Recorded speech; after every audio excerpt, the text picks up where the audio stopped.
셋째, 자기 돌봄이 필요합니다. 마지막으로 외도 트라우마를 치료받아야 합니다.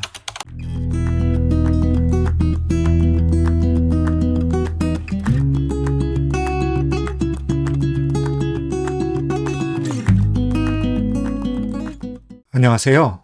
동행쌤입니다. 구독과 좋아요 부탁드립니다. 고맙습니다. 외도는 극복이 가능할까요? 만약에 가능하다면 무엇이 필요할까요? 외도와 직면한 외도 피해자는 고통스러워합니다. 외도 직면 후 분노하며 우울과 불안에 시달립니다. 감정 롤러코스터는 하루에도 수십 번, 아니 수백 번 오르락 내리락 하죠. 자존감 저하로 인하여 자신을 비난하기도 합니다. 신체적으로, 생리적으로도 어려움에 빠집니다. 이에 잠도 제대로 못 자고 먹는 것 역시 힘들죠. 부부의 의사소통은 더 어려워집니다. 외도 트라우마도 외도 피해자를 괴롭히죠. 잠을 자면 악몽을 꾸기도 하고 갑자기 외도 내용이 반추되기도 하며 외도 관련 장소를 회피하고 싶어 합니다. 이혼 위기가 닥치기도 하고 죽고 싶은 마음이 생기기도 합니다. 외도 직면 후 외도 피해자가 겪는 고통의 단면들이죠. 그런데 외도 행위자는 태연합니다. 외도 발각 후 외도 관계만 정리하면 모든 것이 다 해결된 양 유유자적하기도 합니다. 특히 남편이 외도 행위자일 경우 이런 모습이 더 많죠. 외도 피해자는 매일 밤 불면의 시간을 보내지만 외도 행위자는 태연하게 잘 잡니다. 이런 모습을 바라보는 외도 피해자는 피가 거꾸로 솟는 듯한 감정에 휩싸이죠. 가끔 나도 죽고 너도 죽자라는 마음이 생기고 이렇게 사느니 이혼하는 것이 더 좋겠다는 생각도 들죠. 그런데 어느 것 하나 시원찮습니다. 그래서 유튜브를 틀고 외도 관련 콘텐츠를 보며 마음을 달래기도 하고 자신이 듣고 싶은 내용, 보고 싶은 내용만을 섭렵하며 마음과 생각이 한쪽으로 경도되기도 합니다. 어떤 분들은 자기 중심을 잡지 못하고 외도 직면 후 세게 몰아붙이라는 주장에 마음이 기울기도 하고 그 반대의 경우도 있습니다.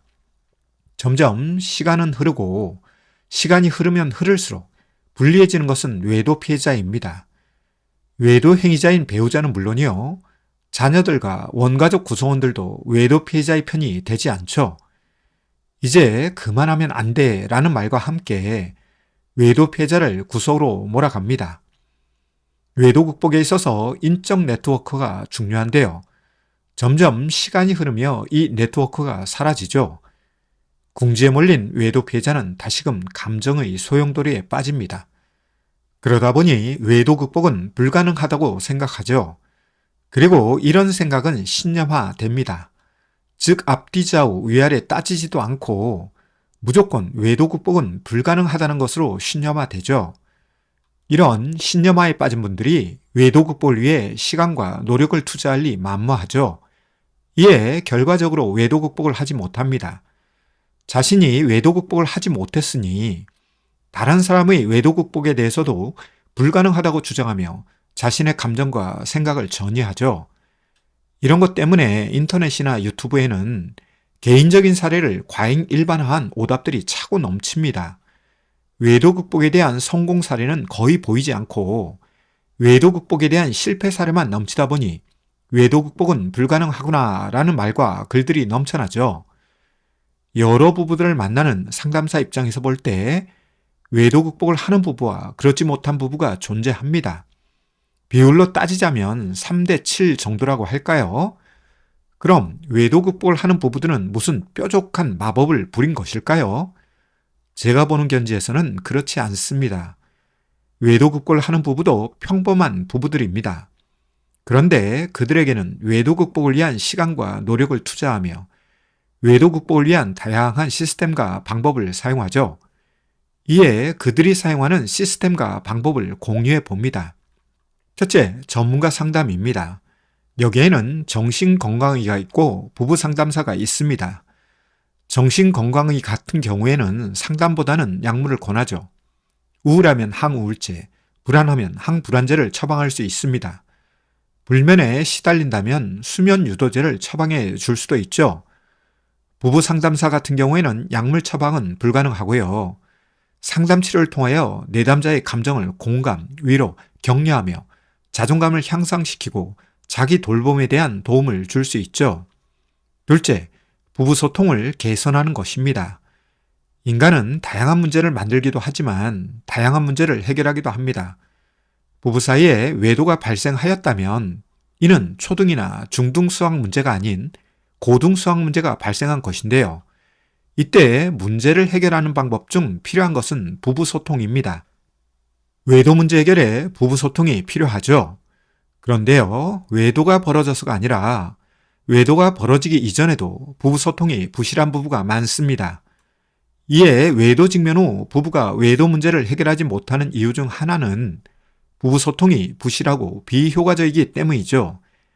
예를 하나 들어볼까요? 외도 직면 후 외도 행위자는 거짓말을 많이 합니다. 이는 자기 보호 차원에서 하는데요. 만약 거짓말이 들통날 경우 외도 피해자는 분노하죠. 그러다 보니 외도 행위자는 참말을 하지 못합니다. 왜냐하면 참말을 고백하더라도 돌아오는 피드백이 분노와 공격이다 보니 거짓말로 둘러대면서 자기 보호를 하는 것이죠.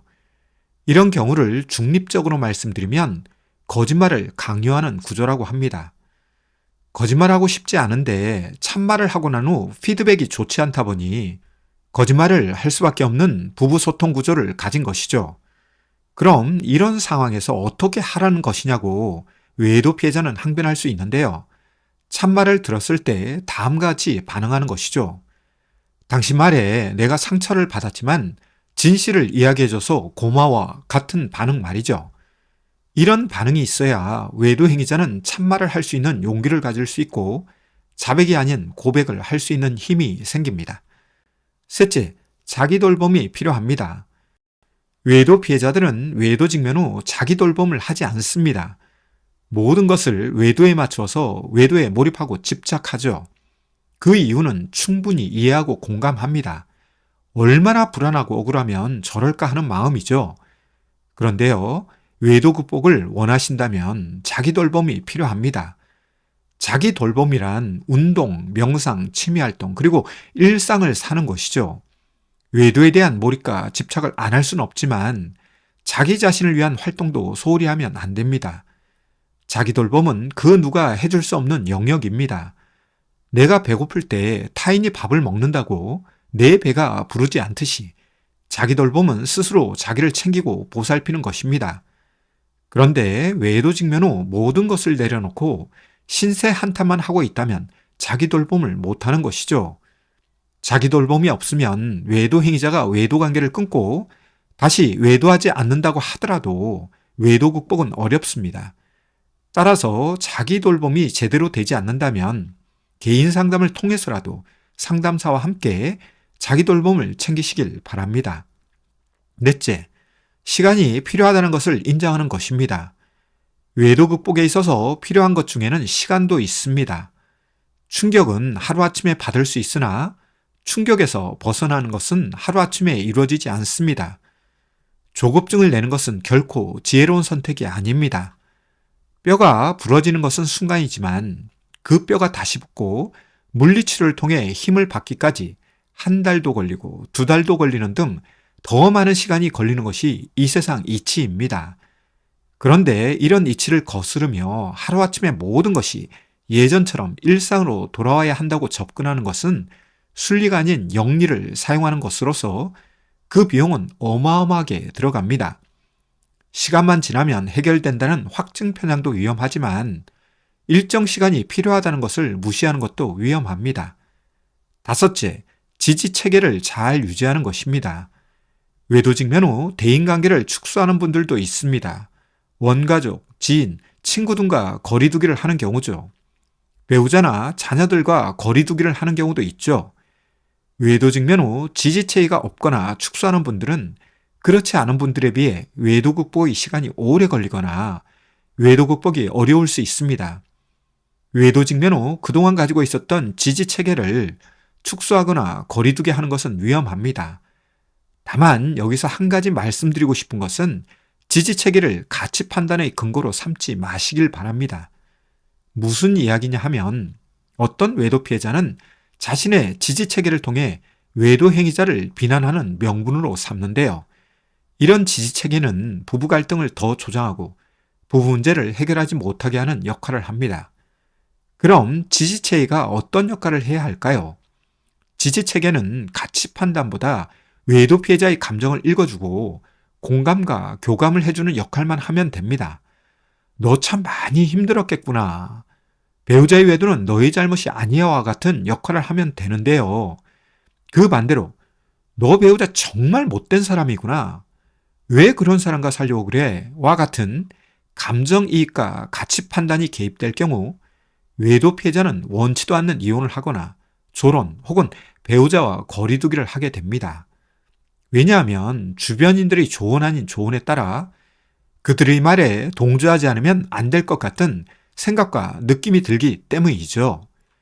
마지막으로 외도 트라우마를 치료받아야 합니다. 외도 직면 후 외도 피해자는 트라우마에 시달립니다. 외도 트라우마를 극복하기 위해서는 체계적 둔감화와 같은 인지치료적 접근이 필요한데요. 이를 혼자 하는 것보다 상담사의 도움을 받으며 하는 것이 효과적이죠. 왜냐하면 중이 제 머리를 깎지 못하는 효과가 있기 때문입니다. 따라서 외도 직면 후 외도 트라우마가 심한 분이라면 개인 상담이나 부부 상담을 통해 트라우마 치료를 받으세요. 알고 안 하는 것보다 더 위험한 것은 모르기 때문에 못하는 것입니다. 이왕이면 부부가 함께 상담에 임하셔서 외도 트라우마에 대한 이해의 폭을 넓히고 외도 극복을 위한 집단지성을 활용하는 것은 효과적입니다. 오늘 긴 내용을 말씀드렸는데요. 외도 직면 후 외도 극복을 원하는 분이 당신 부부라면 앞에 말씀드린 것을 잘 살펴보시고 전문가의 도움을 꼭 받으시길 바랍니다. 비용이 발생할 수 있으나 고통의 시간을 줄일 수 있는 길입니다. 오늘 준비한 내용은 여기까지인데요. 도움이 되셨다면 구독과 좋아요 부탁합니다. 고맙습니다.